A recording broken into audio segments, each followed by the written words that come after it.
system generally are putting heads together, as it were, to fight the dreaded disease.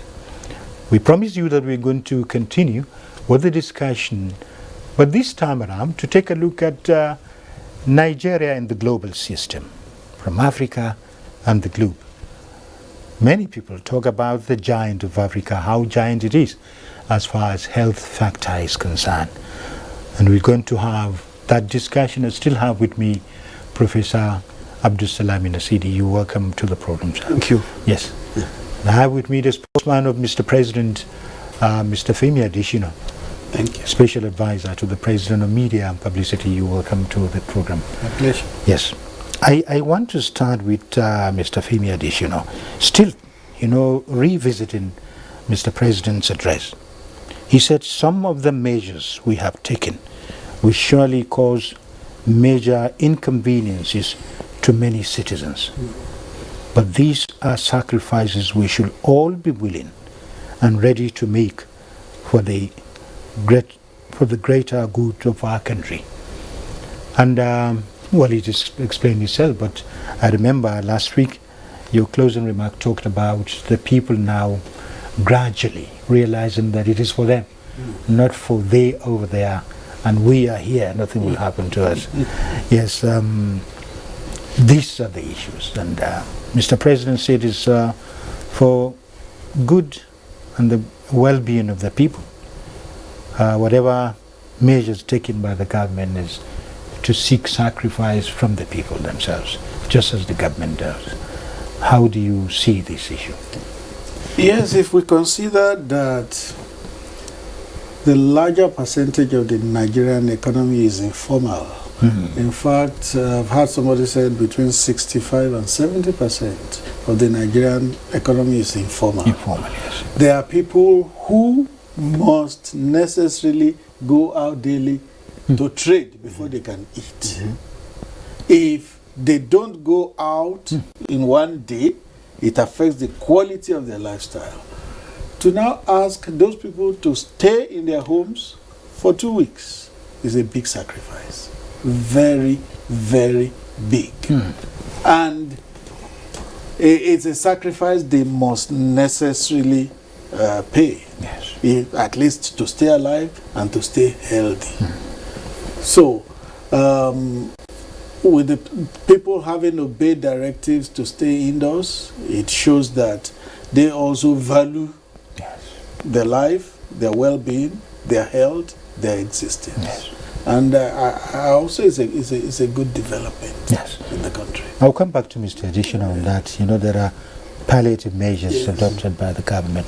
But talking about the people, the government, and the sacrifice for their life, yes. Well, this is a war that everybody must sacrifice something. So trying to introduce this new public health measure, which is lockdown, it was not something that was adopted by all countries. For instance, South Korea is not locking down. South Korea completely used different strategy. And the strategy they use is what could work in South Korea. That's why I was talking about peculiarities. Yes, of our people, our which nation. Mr. President said we used our own methods to suit our own peculiarities. Yes. So what did they do? They quickly did mass testing, identify who have the virus, take that person away into isolation, and quickly, control the virus and were ahead of the virus. But in countries where the virus had escaped, all we need to do is to do the lockdown. We didn't do total lockdown in the nation, but the president called on partial lockdown on most affected areas, hot spots, which is Lagos and FCT. This is excellent. And, during my earlier interviews, I said, look, this is fantastic, and that's the best weapon we have for now to control the virus. Keep it, because the virus doesn't have legs, it moves with people. But that if we are to use this weapon for it to be effective, so that we get the virus out of our country, the people must cooperate. The government must provide succor. to the people. As Mr. Adekina has said, many people are on subsistence existence, living. So if they don't have the, what do they call it, but the means to feed today, tomorrow could be very a big problem. But in other communities or societies like ours that were not endowed with wealth and natural resources, not just the government or individuals should play a role. Other organizations should play a role to help such individuals within the community. Yes. Everything can be government, everything can be individual. We have, leaders in, the Hakimi, Bale, all this, the leaders of the community. They will say, oh, listen, we have, in those days, I remember, if there is any big, emergency, the community leaders will come, they organize everybody. So they should think of how to address the most vulnerable. Two, is the traditional rulers. They play a key role in this type of something. So we should actually mobilize them, use them to reach such people. Then the third one is the religious group. We can't ignore them. In fact, Nigeria was missed out in the polio eradication. We will have eradicated polio much earlier. But because we ignored that other aspect of the fight, of the response, it was extended. Now that we brought everybody in and made sure that the community mobilization, community leaders, played this key role. The last one is the NGOs. Yeah. I don't think there's any country with NGOs now like Nigeria. We have so many NGOs, Yes. so many, and many of them, to be frank, are doing very well. Many of the NGOs, they are doing very well. They are doing super well in HIV/AIDS control. You cannot believe that we brought down the volume of Nigerians with HIV/AIDS from about 3.8 million to now about 1.6 or something. And then even the prevalence. This is a huge achievement. So now, these are the things that I said we should now re-strategize, repurpose, and now address this enemy. Yes. Yes, well, I'm talking about addressing the enemy, re-strategize and what have you, the issue of sacrifice. I remember there are some palliative measures adopted by government, which Mr. President directed anchor borrowers, so many distribution of grains. And just on the news, we had the chairman of the National Task Force, which the Secretary of the Government of the Federation talked about that. How are these palliative measures? Well, let me start with this background. If you look at the United States, yes, in giving palliative measures to its citizens, it's going to spend $2.2 trillion. $2.2 trillion. That's a lot of money. But you can only spend the money you have. You can't spend what you don't have. Nigeria, unfortunately, has been run down. Yes. Over the years. Even the security challenge, infrastructure, if you development, know and the amount of money the security challenge has gulped, things that could have been in reserve. So Nigeria does not have a healthy reserve.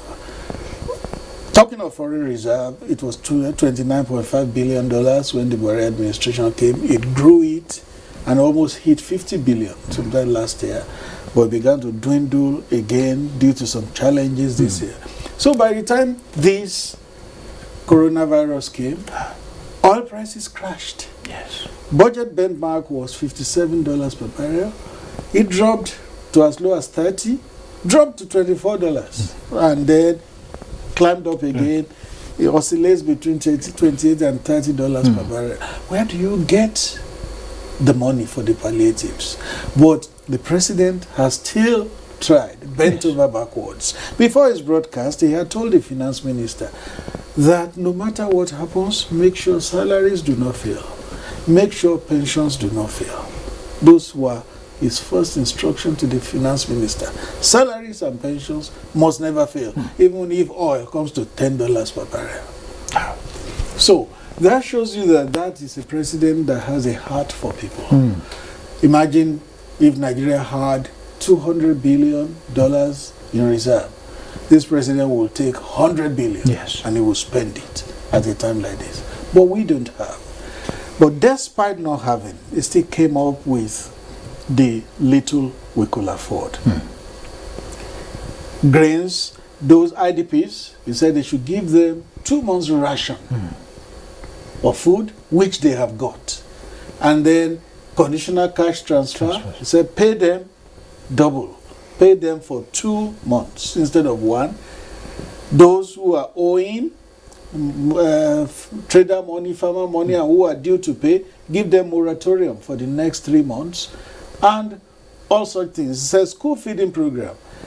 Look at it. The children are not in school, but look at how they can still be fed. Yes.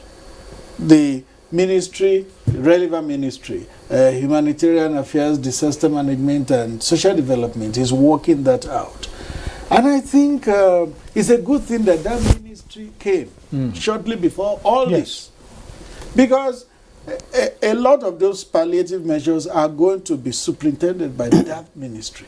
Already, the ministry has swung into action, is talking with governors on how they can reach all the school children so that the school feeding program can continue and all that. So, it's the intention that matters. And I want Nigerians to appreciate that intention and know that if there was more, this government will have done a lot more. I hear a lot of people say they should have paid money into our accounts if the money was available to be paid. Yes, I know Professor Nasidi from our last discussion. And maybe one final thing in that broadcast. The president said, remember to be your brother's keeper. Yes. Very important. Said, let's look out for one another at a time like this. Yeah, you won't be surprised because you have already addressed it in the speech when he said we adopt measures which is peculiar to us. Exactly. And that is what is happening. So if you are there and your next door neighbor has 6 children and they can't eat, and you still have some extra, extend some to them. Interesting, yes. And just as Mr. Adeshina said, there are lots of things that we will learn from this. And you said that in our last discussion. From this, then it brings out the symbiotic relationship between the government and the governed. How will you chip in this? It's not just fighting for our health, our healthy living and what have you, to drive away corona and whatever disease that might come subsequently. We don't pray for that, but we have to prepare for that. How do you see this relationship? As far as the downtrodden is concerned, yes, whatever you are saying, whatever is in the kitty, whatever is in the national treasure, all they care is we want to see it on the ground. If they say there's party in your neighborhood and you are waiting, you don't see anything on ground, it's really not a celebration for you. So normally and luckily, the Nigerian people are good in keeping the neighbors. So how do you say it in neighbors keepers? Exactly. So but now, because of this their situation, the people are in a state of confusion.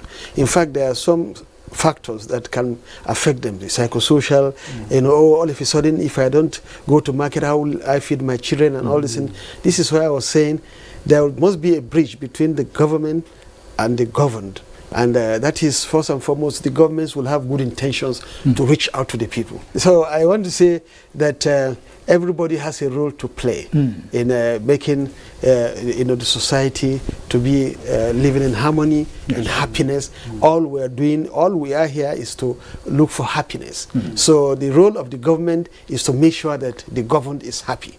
The role of the governed is to make sure that the government is empowered to be able to make them happy. So it's give me, I give you this. And so now this is a challenge. So we must bring our best out, to start now addressing those issues. The downtrodden should not be forgotten. As Femi has said, the good neighbors, the rich people within a particular community should come out. This is the time for them. The churches that get a lot of money, they should come out now and start not only what the government is giving. The government has done, I'm doing this. What are you doing, Mr. Lagwaja? What are you doing, Mr. Pastor? What are you, Mr. Imam? What are you, Mr. Hakimi or Bale or Boefi? And so on and so forth. So this is the time everybody should come out. We shouldn't play with this. Yeah, at the beginning of this discussion, I made mention of Nigeria in the global system. I remember I started to chip in something that Nigeria had perhaps do I say foresaw what was coming, made preparations and what to be, which the ECOWAS and the AU are adopting Nigeria's measures, especially this surveillance, health surveillance and what. Tell us in a nutshell what really Nigeria has been doing in that direction. In fact, this is where I would say, we took the lead, and we didn't foresee that these big outbreaks will come and shock us. By the time we were coming out of the minor or the outbreaks like meningitis, like measles, like cholera, and all this, we were just jumping from one outbreak to the other, and we thought the normal government system, ministry system, is not working well to help us, really fight this. So we now started agitating for the establishment of what we call National Public Health Institutes. So where you just don't need to wait for the government mechanism, you start work. That's how you see the NCDC now really ahead of everybody, and they're doing what they're supposed to do. So you have Nigeria established a National Public Health Institute. And as soon as we established that National Public Health Institute, which we call Nigerian Center for Disease Control, Ebola came knocking. And within 24 hours of Ebola entering Lagos, we identified it. Within 48 hours, the NCDC lab we built at Luth could already take the sample and tell us that, yes, we're dealing with the group of viruses that belong to Ebola. And within 72 hours, with that information on our hands, we could mobilize everybody from the Minister of Health to the President of the nation to say, we have it here, it's dangerous. I remember the Minister of Health then was so worried. He asked me, he said, oh, listen, why are you saying that it is Ebola? I said, well, we are experts. You have to believe in our experts. He said, no, we have to wait for the WHO to confirm. I said, if you wait for the WHO to confirm, the virus will escape into the community and you will need more to fight it. Now, I told him, say, please inform Mr. President. And he did. Luckily for us, the then President accepted it immediately and declared state of emergency. So within 3, 4, 5 days, we were on top of the problem. Yes. So in short, with that, we could showcase how to fight a disease. It's like a war. Seeing that all African countries are saying, oh, Nigerians have done something good. The first to react are the West African leaders. Yes. They say, let's copy Nigeria. Let's establish our own ECOWAS regional CDC. That was done. We say, okay, let the Nigerian CDC help them. So we help them, and we have now ECOWAS regional CDC. Sure. As Femi has said before, if we are just thinking that we can fight the disease alone and we remain and it will last, it might not last. Look at the European Union. As soon as Italy, Spain, then England, then France, they say, no, this is not something that only individual countries can fight. We have to go regional. When that was done, African Union came in. They said, this is just something that we should not allow to go. Yes. We have to get they say, is it best practices? And then take it. So the best practices were taken from Nigeria. We were mobilized to go to Addis Ababa with the then minister, Adeole, to assist how to get the African Union CDC established. That is there now. So Africa is now no longer that type of, pity child that if something is happening, everybody must come and rush to help us. No, we are ready. We have the weapon. Between then and now, between Nigerian Center for Disease Control, ECOWAS Regional Center for Disease Control, African Union, we have trained hundreds, if not thousands, of manpower. Some of them with masters in public health, that are ready, at any given time to fight this type of situations. You have a good surveillance mechanism, kind of. In fact, the surveillance mechanism now we have is not just the type of surveillance mechanism you use the ordinary eye and ear also to follow, but we have, sophisticated laboratories that are ready to go deeper than what nobody thought Africa could do in the next 10 years. We are doing it now. Yeah, this is giving more confidence to the people in Nigeria. Yes. So I loved that. That was a very, very good news. Yeah, I think this is good news, Mr. Yes, Adeshina. Maybe your final note on this. Yeah, it is. It is, and like I said in the first part of the program, by the time the dust settles, Nigeria will have a lot to showcase. We will have gained a lot with all the funds raised and the health infrastructure improved. We will have a lot in our favor by the time the disease has been controlled. Yes. We will have infrastructure, we will have expertise, we will have knowledge, all the volunteers will have been trained, and Nigeria will be ready for whatever may come subsequently. We pray these things don't come, but if they come, we will be ready. Yes, your final note. Our final note is to say we are happy that Mr. President has spoken. He has set the ball rolling, and we believe, Nigerians should hear and listen. Please, you have your own fate at hand. Nobody will help to save you in this situation. You have to save yourself. Listen to what has been said. Don't joke. Coronavirus, COVID-19 is real. Yes. It's killing in many countries, and we don't want you to be a victim. So this is my plea to Nigerians. And we're confident you take care of future occurrences with these things that will be established on ground. Thank you very much. Yeah, no, I'm asking. Yeah. Should we continue to be confident as a people? Inshallah, we should continue, the best you can do, and then you leave the other to God. Yes. But I think we are doing our best. Nigeria is prayerful. Thank you very much. God bless Nigeria. Thank you. Thank you very much, Professor Abdusalam Nasidi, for coming once again. My pleasure. And to contribute, yes. Mr. Femi Adishino, thank you very much, yes. Yeah, I was going to ask him, I hope Corona don't go to handsome baby faces. You are exactly. I've been asking him to give me the recipe. And he said, yes. Corona doesn't discriminate. It doesn't discriminate, yes. Well, in our last discussion, I remember Professor Nesidi beat us to it. I thought I was the one who have it, because you don't greet like this now. Exactly. So I perhaps let me give you this. And me too. And okay, yes. Okay, it's okay. This is just part of the campaign. Yes. Well, thank you very much. That has been Moment for Thought, and talking about doing away with coronavirus, and the future of the nation should be great and greater, so that we have economic prosperity and better health for subsequent generations of Nigeria and for Nigeria in general. Thank you for watching. I am Aliyu Bababaro. Goodbye. Thank you.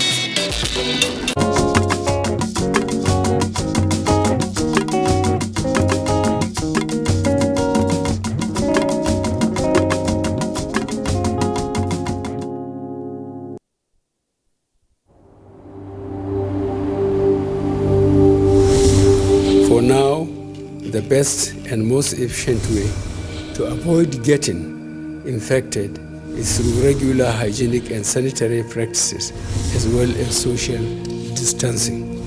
As individuals, we remain the greatest weapon to fight this pandemic.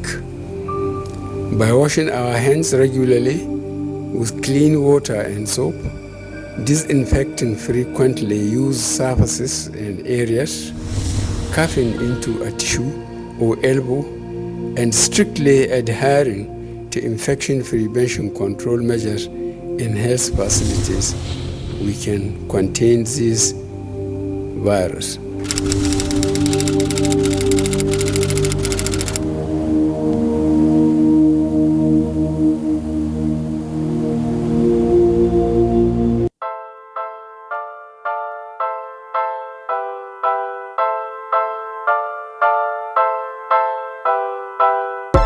Coronavirus specifically targets the respiratory system.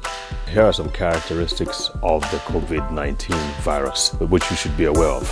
One, it's actually when you sneeze or you cough or you even spit, and you have the virus, and you're infected with the virus, it goes about 14 feet, much further than what had been previously estimated. It remains in the air for about 30 minutes after one has sneezed or coughed. So this is really bad news, and it can last on surfaces for up to 3 days. Someone who has a virus and he spits or he puts his fingers on a surface, it can last for about 3 days. And there's no vaccine or cure at this point. So whatever treatment they will give you is to, it's going to be mostly symptomatic support, give you a lot of oxygen through a ventilator, give you a lot of fluids, deal with any bacterial infections. The virus has receptors that it has an affinity for in the trachea, the upper respiratory tract, the higher aspects of the lungs, and the lungs, the alveoli themselves. So you need to obviously cover your face as much as possible, but of course you can't wear a mask everywhere you go. But you need to take in things that will help to protect your upper respiratory tract. So the things we've mentioned before, like the nano silver. Also very, very important is vitamin A, because vitamin A is one of the vitamins that act to help and protect. It stimulates the immune cells in the lining of the respiratory tract that's activated, and it can attack the virus when the virus comes. So, or if the virus comes. So take a lot of cod liver oil. Cod liver oil contains vitamin A and vitamin D. And it can go a long way, but of course you need a really good product, a really good brand. But cod liver oil is a good place to start. Of course, vitamin C, vitamin D, zinc are also very, very important. And as much as possible, please cover your nose and your mouth when in public. God bless.